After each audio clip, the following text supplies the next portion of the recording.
This is the St. Augustine Distillery, and we are going to take a little tour. After a long day of bourbon hunting here in St. Augustine, I decided to wind down by checking out the St. Augustine Distillery. Join me as we take a tour, learn some history, and most importantly, drink some of their whiskey.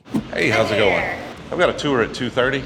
Okay, so you're doing Yeah, I'm a little early. You're early, but if you want to, you can do the rest of the tour and try the other products as you're waiting. That sounds great. Perfect. So you're going to start here in the museum. So vodka, gin, and rum.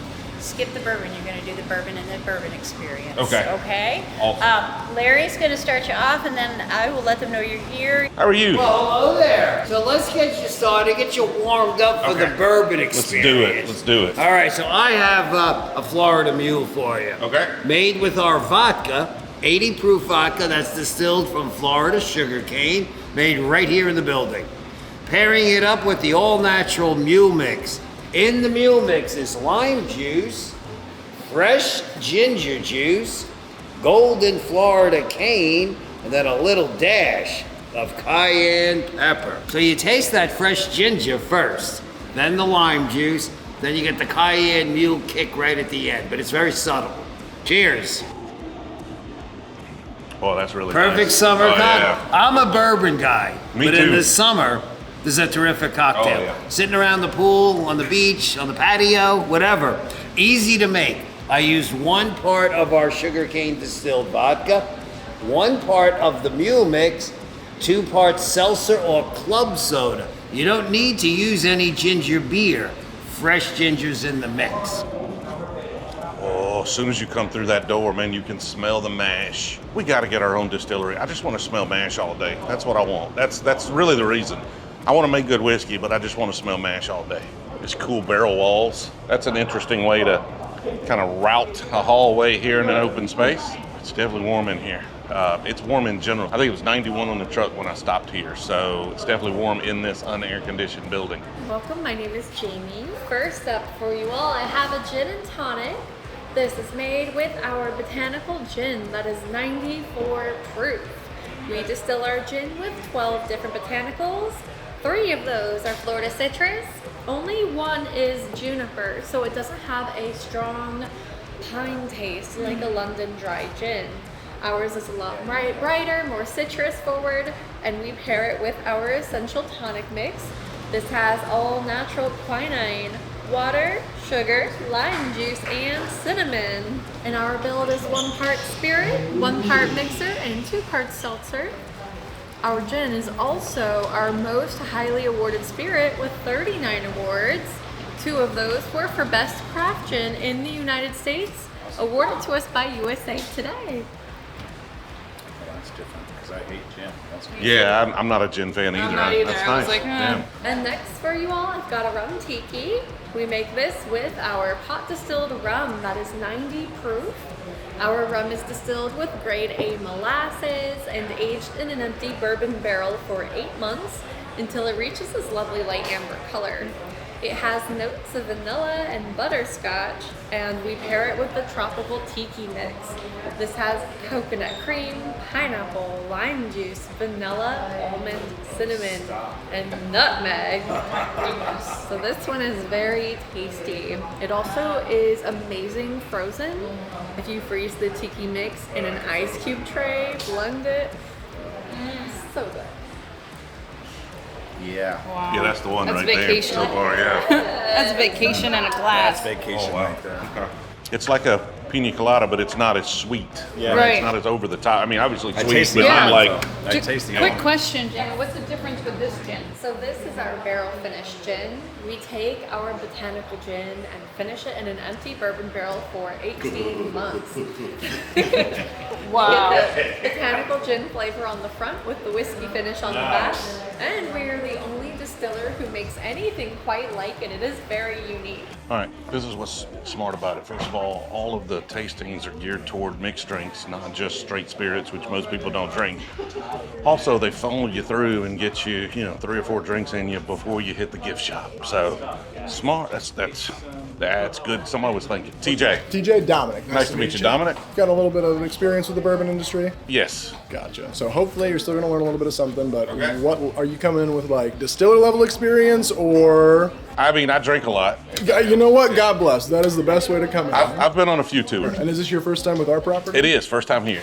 Best way you can do it. Well, I can't wait. I'm going to be down there getting set up in about 5 minutes. We'll go ahead and get started. So No if you wanna problem. Make your way that way. Now, I know you got quite a bit of bourbon experience. The class that we're doing today, the Spirit of Florida Bourbon Experience, we're kind of going through what makes a bourbon, a little history on the spirit, and of course, we're going to drink some of our bourbons. Now, in front of you, make sure I did my job right. You got 4 bourbons. Damn right we do. Perfect. Yes. You got a bottle 1, 2, 3, of water as well, a Glencairn glass, which I'm betting you are familiar with. Sure. And then in the center of the table, a little eyedropper of some water. This is just fresh spring water. We are doing a lot of over 100 proof tasting today, so if you need to proof anything down, I would use this before I use the bottled water. Now the first thing I'm going to talk about is just the history of the building. So this used to be a commercial ice plant. About 1905, this building would have opened as a power plant and the first commercial ice plant in Florida. It took a while to ramp up, so about 17 was when we were at full production of ice. But that kind of ran until about 1955. Something happened in 1955 that kind of made the commercial ice business no longer useful or really necessary.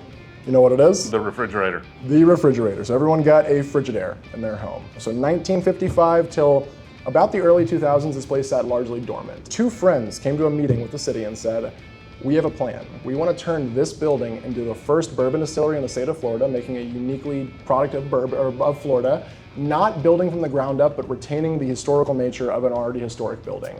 And when they said that, 21 other families stood up and said, that is perfect. We would love to get behind you on that. And today we are entirely owned and operated by the community. There's never been a bank involved in our ownership. Now I could talk about the ice plant here all day long, but that's not what you paid for. We're here for some bourbon. So the first one we're gonna do, on your left, the Florida Straight Bourbon. Go ahead and uncover that cup.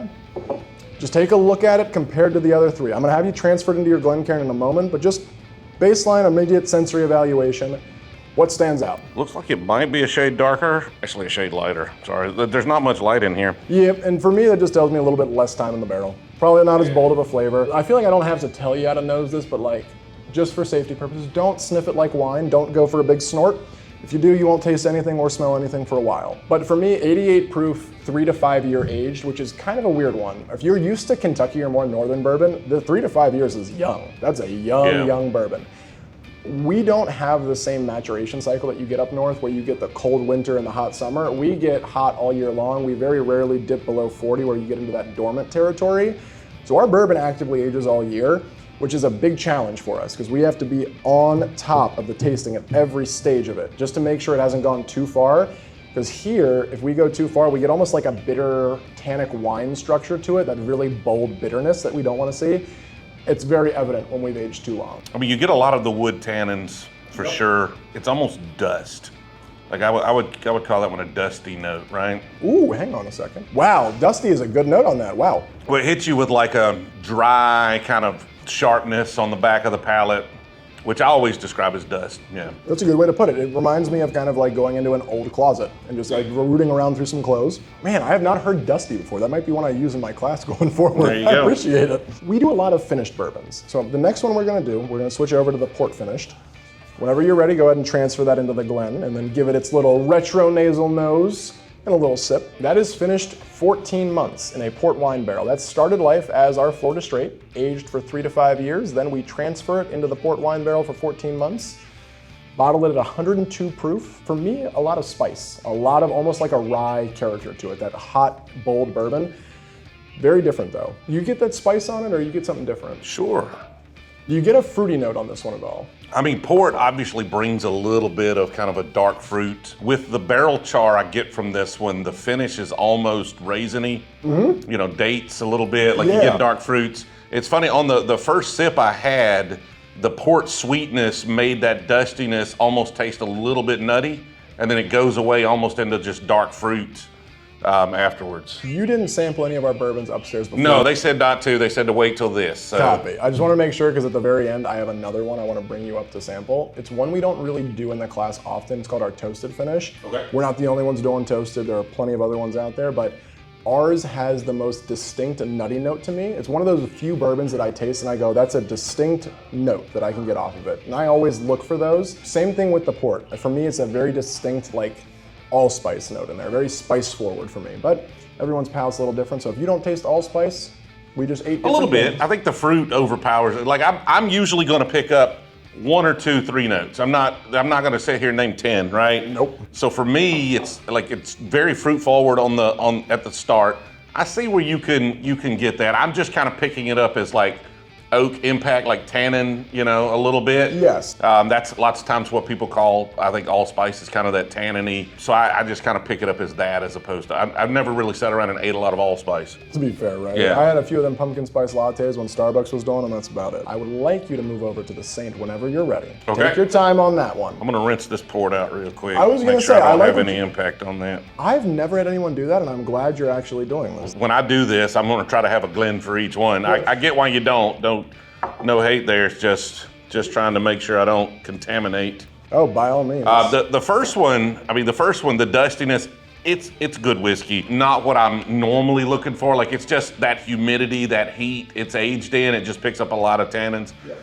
I think it really works with the port though. I think the port really brightens it up, takes some of those tannins down. It's really nice. That's what I appreciate. Yeah, and I'm not a huge port finish fan. I mean, I like an Angel's Envy as much as the next guy. Nothing but wrong with not Angels. something I drink a whole bunch of, but I like that.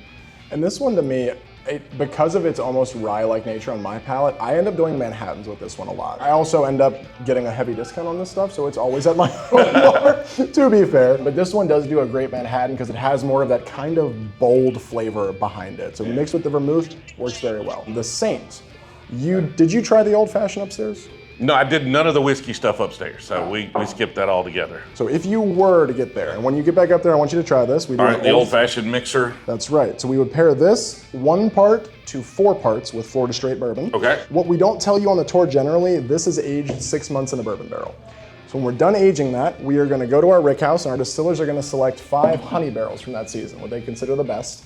We're going to bring those back here. We're going to put those into the barrel that we aged the old-fashioned mix in and leave it for a year. So you get that influence of old-fashioned flavors in a neat bourbon at 109.1 proof cask strength. Now, we are the only distillery in the country doing this. That is the world's only old-fashioned finished bourbon. As of 9:42 a.m. this morning, when I last Googled it, we're the only ones doing it. Oh, see, that one has some nice spiciness to it. Right? Do I you? wouldn't like, have picked it up as an old-fashioned finish. Who's ever tried an old-fashioned finish? Right? But now I'm starting to get like that pumpkin spice on the finish. Really comes through on that one. And this one, to me, the depth of flavor is what gets me every time. Is that every time I go back, going on. you Yeah. get more to it. This is the bourbon I drank when I got married on my wedding night. I did not drink this because it is the best bourbon I have access to. I am in the industry. All of my family comes from Kentucky. I have a lot of good bourbon that I have access to. I drank that because this is what I'm around the most often. I'm here shamelessly drinking it in front of my classes. I'm teaching it at the bourbon bar. Every time I smell this, it reminds me of that memory. And what I kind of roll that into is don't ever let a good drink just be a good drink. Do not let that happen. I have spent a lot of my life drinking good booze alone in a dark apartment that I don't remember. That's not the way to do it.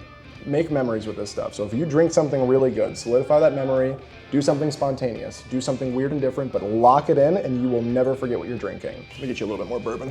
Hey, if you got more of that Saint, I will take it right there. I was been nursing that last little bit. I told them it tasted like pumpkin spice. I know they're gonna give me a hard time. Listen, not in a bad, I know that's a horrible tasting note. I'm sorry, it's got a little rye spiciness to it, and it's got a nice soft sweetness that could be taken that way. It's not a real strong, it's just subtle on the finish, but that's really solid. I like that. It's a dangerous It's one. almost a mixed drink in a glass. The more this one sits in the glass, the more it is just allspice for days. Like, oh man. Cinnamon, clove, allspice.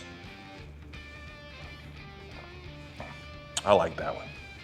Not something I would necessarily drink every day. I tend to like my bourbon a little less allspicey, but really, really nice. Before we head out on the floor and enjoy that last bourbon, Any questions I can answer? Any clarification I can provide? I don't think so. Perfect. But come on with me, let's transfer out here. And the first thing I do like to talk about is just our hammer mill right here.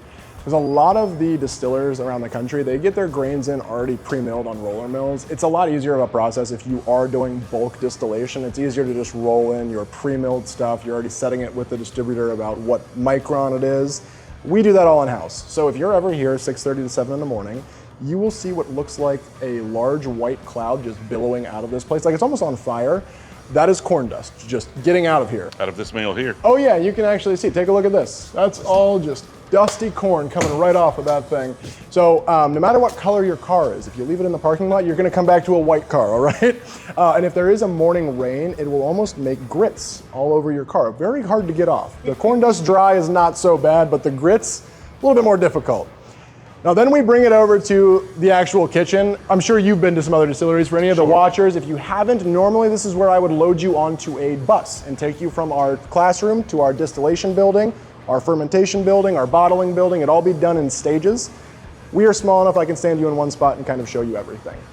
Now, if the distillers were liking or trying to make my life easy, it would be step 1, 2, 3, and 4. They are not trying to make my life easy. It is step 1 in the mash cooker, 2 in the fermentation tanks, 3 in the pot still, and 4 in the spirit still. So you cook it, you ferment in there, and then you're just doing a strip and run on the big guy there and running it in through the... Yep, so stripping run. Vendomes, looks like. Vendomes. God, man, you are nailing it. So Vendome, stripping run over here, and then spirit run over on this side. Those are the active column plates. We're setting those to exactly what proof we want them at, but our exit proof on the spirit still is gonna be 155, but it's quite a process to get there, obviously. So the first step, all that milled corn gets brought in, and we do a 7-hour mash cook. First 4 hours, straight corn. So corn and water go in, and the goal is kind of getting all of the starches from inside of the corn suspended in that liquid. So 4 hours, you'll get all of that starchiness brought into the water.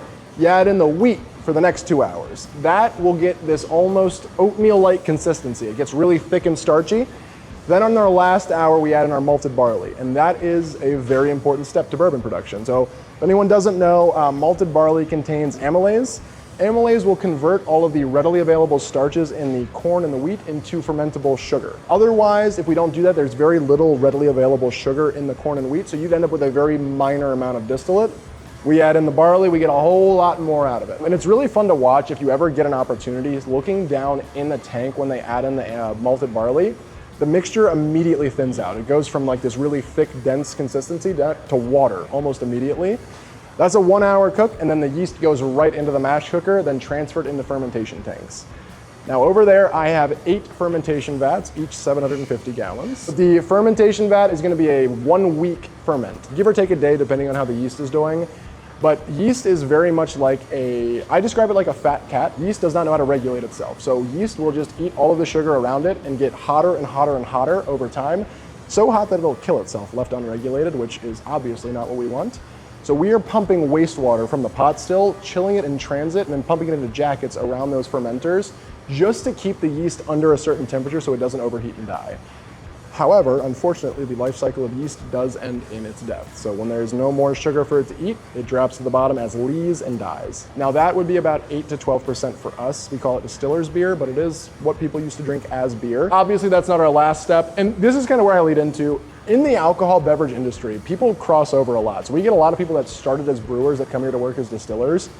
If you've ever worked in a brewery where that beer is your final product, you will look at our process and go, you guys are gross. Because like, I have no problem sticking my hand in the mash, because it's gonna get distilled, it's gonna be neutral by the, or not neutral, but it's gonna be killed by the end of it. That'd be the end product for a brewer. That is, we care very little about how the distiller's beer looks or tastes, because we're gonna go through our distillation runs on it. Now the stripping run and the spirit run are two very different processes. The strip is really just separating ethyl from the mash as much as possible. Then the spirit run refines that ethyl into a more concentrated alcohol. So what proof are you trying to pull out with your stripping run? Stripping run, we're trying to achieve as close to 70 as we can. It's hard. We generally will hit 65 to 70, somewhere in there. I think 68 is typically our average, and they're going to test that right out of the spirit safe, but we don't make cuts off of the strip. We do it off of the spirit. Some people have made strip cuts.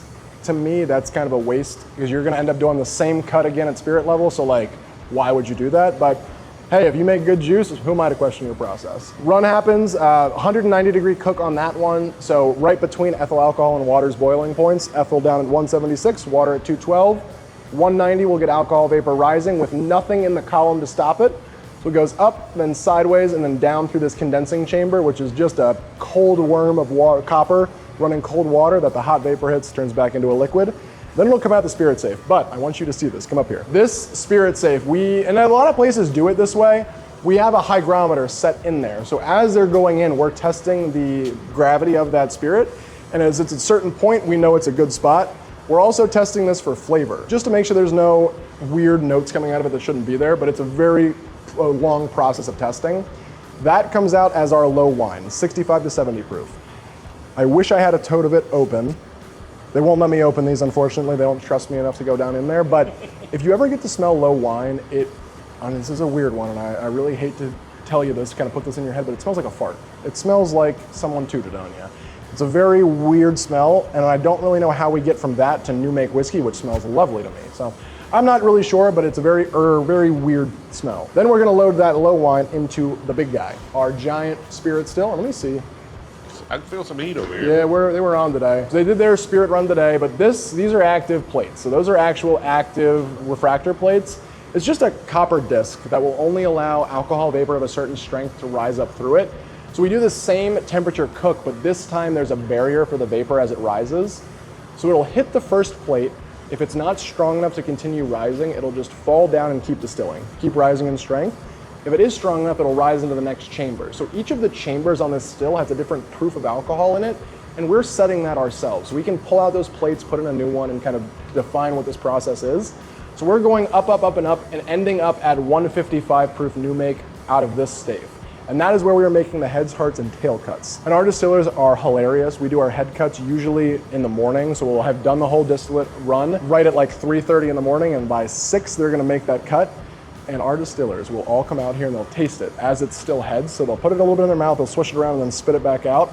One of our guys treats that like his coffee. So he comes in, does that, and woo! Right afterwards, we're like, all right, Danny, you're a little crazy to me. But once they make the cuts, we know we've separated methyl and other less desirable alcohols from our pure ethyl. We're gonna keep that off to the side, and we're just gonna put that into these giant totes at 155 proof.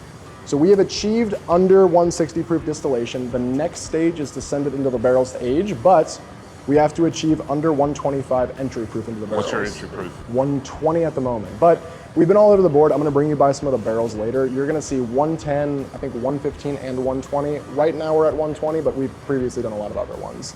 But we do that, all the watering of this by weight. So we bring it over to the scale over there, we lay it out, we add water by weight to bring it down to that 120 proof. Now, there was a time in history where you really wouldn't just use any water. We use city water treated with reverse osmosis to make it pure H2O, but period of time in our history, there was only really one place that had a naturally filtered limestone water shelf. You know what it was? Kentucky. Kentucky, yeah. Kentucky. Now, in America, it's the only place you'll find that naturally filtered water where you can just go right into the cave systems and pull out fresh, clean water. There's 2 other places in the world that have that are very well known for making whiskey. It is Scotland and Ireland. So the 3 places where you had the pure drinking water, they made damn good whiskey in. These days though, you're not using water out of a cave anymore. There's no sense in it. The hard particles will clog up your stills. It'll do a lot of weird things to all your equipment. We end up all using city water treated with reverse osmosis. If you've ever had the misfortune of drinking St. Augustine city water, it is not the best. But once you do that chemical process to it, there's nothing left but pure H2O. So we can use that and not fear that you're gonna get that eggshell smell in the final bourbon at the end. We need to give them a trophy. We need a trophy. The first distillery I've ever been to that didn't say, we have the best water, that's why our whiskey's the best. First one.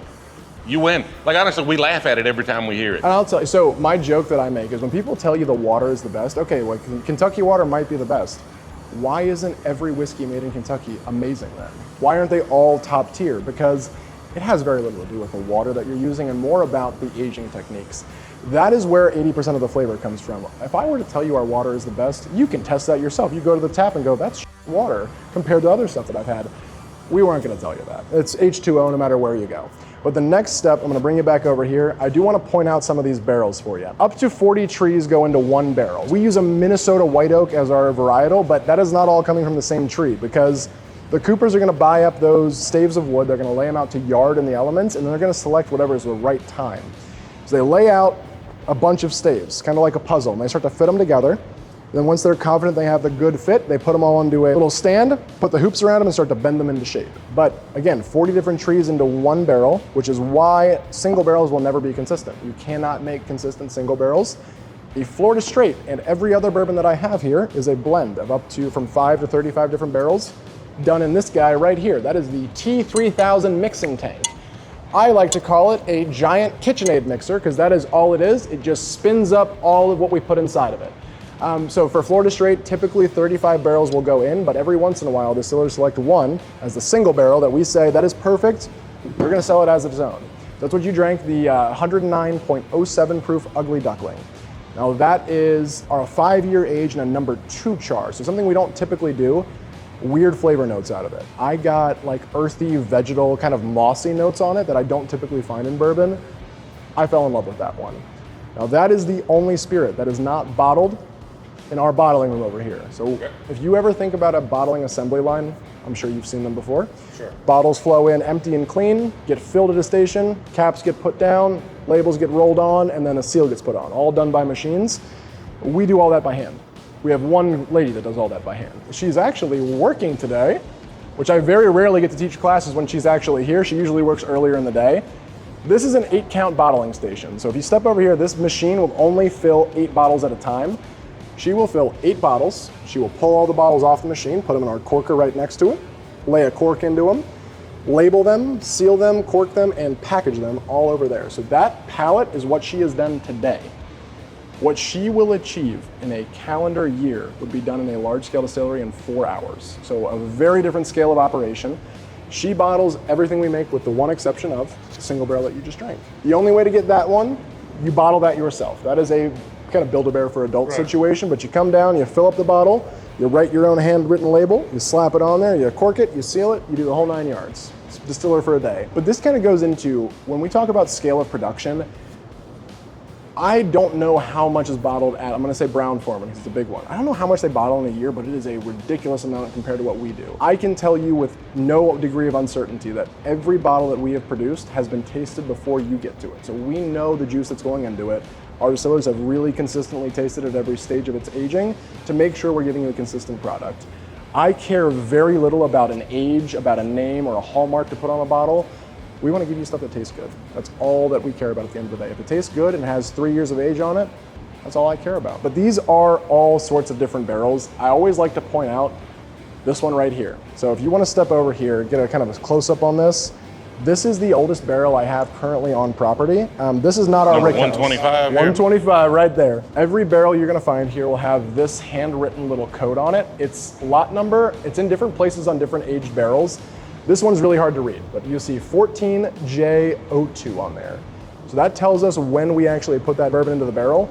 So the first number is the year, 2014. J is the correlating month of that letter of the alphabet. So A, B, C, D, E, F, G, H, I, J, 10. October 2nd of 2014, we put that barrel in there. So this is one of the first barrels we ever produced. We don't really actively age these with the intent to sell them to you in here. We want to see what aging happens like in this building. So this has been 10 years in here. We're about down to here in terms of evaporation now. We lose 10% in a given year. We are very low on this one. But this room is kind of in our experiment to see how aging compares from the top down to the bottom in here. There is a 27-degree temperature difference between that barrel at the top and that barrel at the bottom. So we want to see in this room, with the stills running periodically, during really hot temperature spikes and then back down, how the bourbon ages in those conditions. But likely, most of these never will get blended and sold to the public or put into the single barrel. The majority of our stock that's actively aging is not on property. It's almost entirely at our rick house, which is 20 miles from here. None of us actually know where that building is. I have one photo of it here, but we will not actually tell you. I've been there one time, they black bag you, and then they drive you over in a van. I think they do blaps of the city just to make it a little confusing. That is where we are actively aging. That is humidity and climate controlled.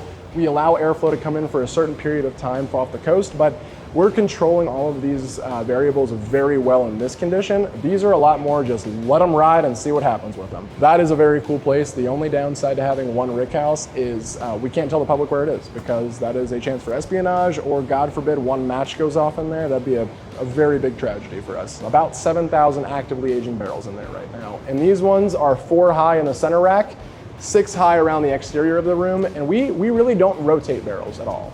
Are you just using warehouse shelving? Yep, warehouse shelving, so not traditional ricks anymore.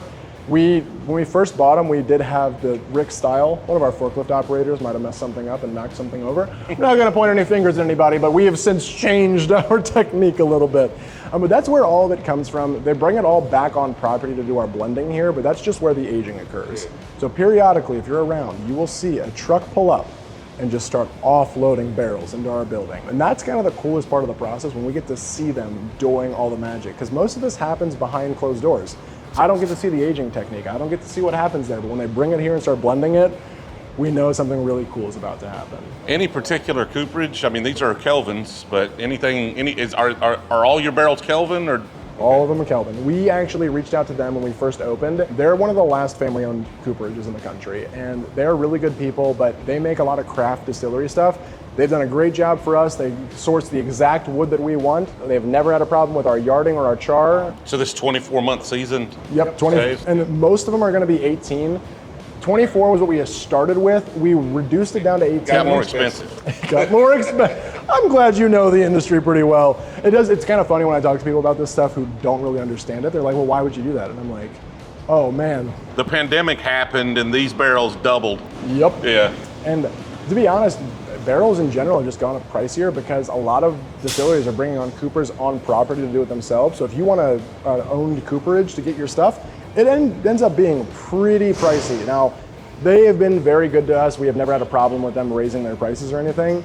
They're awesome people. I'll encourage everybody, if you're ever around Louisville, go check them out, see if you can get a tour with them. They're a lot of fun people. I am gonna bring you up to the retail shop. I have a little gift for you for coming to take the class today. And then if there's any other bourbons you wanna taste, any questions I can answer, I'm your guy. What I've got for you is a set of our glassware. Awesome. So the Glencairn. Yeah. It's an expensive glass and it's patented. What we did is we got as close as we could without infringing on any patents. So you still get that wide They base. definitely protect their patents. Oh my goodness. And we've had generally a very good time ordering Glencairns with our branding on them. Recently it's been a lot more difficult, so we said screw it, let's just make our own glass and call it there. What I've got is 2 of those in here, so whenever you're drinking this, of course, make sure you drink good booze with somebody else. You gotta share it with someone important. Had a great time here at the St. Augustine Distillery with my tour guide, Dominic. The Saint? I don't know, what does that cost? It's only $200 a bottle. Ooh, it's an easy sale. Come on, I'm kidding. It's good, Me and $200 bottles. It's a good bottle. If you got the budget, My it's a good discount one. helps me get it. Hey, I'm gonna beat him up for a discount after this video. We'll catch y'all in the next one.